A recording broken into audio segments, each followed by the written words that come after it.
Nabi SAW tentang Juraij dan ibunya. Tak kala ibunya berdoa, ya Allah jangan engkau matikan Juraij sebelum engkau perlihatkan kepadanya wajah wanita-wanita tunasusila.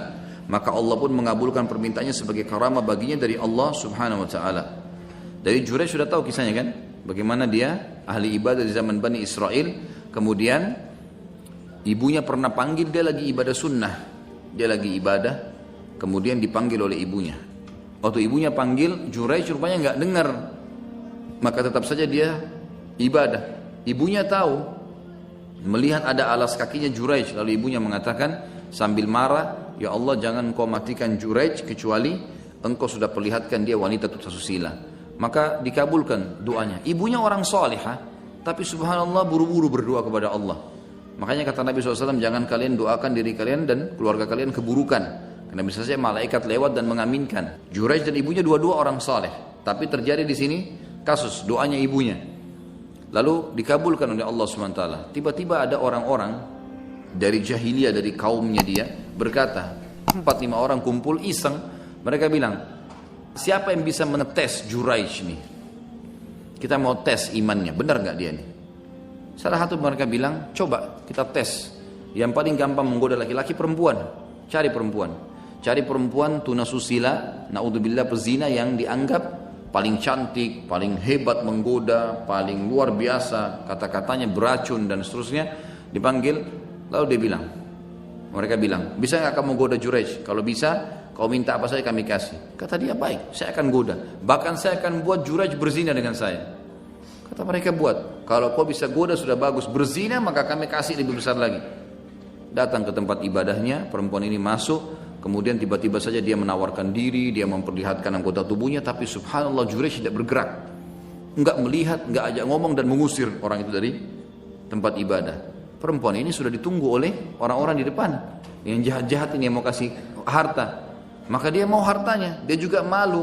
Dia dianggap selama ini cantik, selalu orang mengejar, tidak ada yang nolak kalau mau berzina sama dia, apalagi dikasih gratis. Juraij tidak mau, diusir malah sama Juraij. Dia keluar. Lalu dia mengatakan pada orang-orang, saya sudah berzina sama Juraij.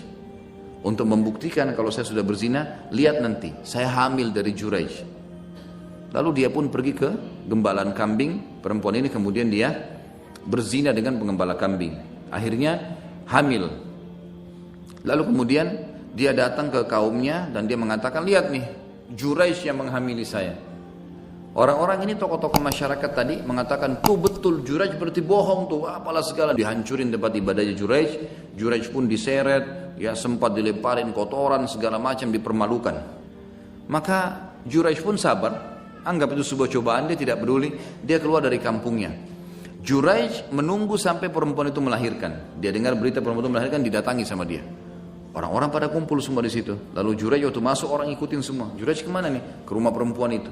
Orang pikir Juraij mungkin mau mengakui kalau ini anaknya. Maka Juraij datang dan berkata, dengan izin Allah, berbicaralah kamu siapa ayahmu. Dipencet perutnya. Maka bayi itu berbicara mengatakan, ayahku si penggembala kambing. Setelah itu orang-orang kampung akhirnya tahu karena bayi itu bicara, kalau Juraij yang benar, maka dibangunlah kembali tempat ibadahnya dan seterusnya. Tapi ringkas cerita, ini terjadi karena doa ibunya. Ya, doa ibunya. Jadi ini berbahaya sekali, apalagi kalau orang itu memang mustajab doa, harus hati-hati. Ya. Dan ketika Juraij dituduh, di sini dikatakan bahwa bayi itu adalah darah dagingnya, maka Juraij berkata kepada sang bayi, siapa ayahmu yang sebenarnya? Bayi itu menjawab, ayahku adalah si penggembala kambing. Itu hadis riwayat Bukhari. Bayi itu berbicara sebagai karamah bagi Juraij yang ahli ibadah. فحياتي قبل الحلقات تيه بضياع بشتاتي من دون نعيم الآيات نرتاد لنحفظها ستكون بأيامي فرقا فحياتي قبل الحلقات تيه بضياع بشتاتي من دون نعيم الآيات نرتاد لنحفظها الحلقا فمضيت إلى حفظ السور كي